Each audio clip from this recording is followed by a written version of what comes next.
最近，蓬佩奥因为办事不力，被美国总统一顿斥责无能之后，又一次祭出自己的对华战略，开始再度怂恿印度率先动手。不过，印度的回应却显得有些蹊跷。据环球网在10月11日的消息称，美国国务卿蓬佩奥在9号接受媒体采访时，就印度问题透露独家信息，引起外界一片哗然。印度几个主流媒体，包括印度《斯坦时报》《经济时报》等等，纷纷转载宣传该消息。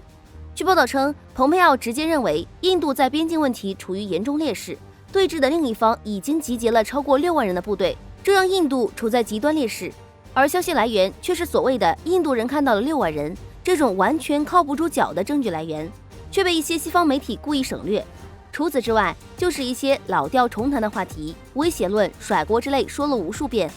需要注意的是，尽管6万人的消息被印度媒体大肆转载，但是印度方面对此却罕见的没有太多反应，这倒是有些蹊跷了。之前不论是阵风战机，还是试射新型导弹，甚至采购一些装备之类，新德里一众高层都要出面露个脸，鼓吹一下自己的超级大国。结果每次美国人出面帮腔，印度却果断当作什么事情都没发生。印度的这种反应也让不少人总觉得有些人格分裂。有分析认为，印度在面对美国怂恿的沉默表现，很大原因是基于担心美国不会给出承诺过的支票，怕被美国给坑了。其次就是整体局势上，印度一直认为自己准备还不够充分，这让其在对峙局面上一直有些畏首畏尾，除了嘴炮就没干过正事，甚至不排除新德里认为自己能够通过口水来完成预定计划。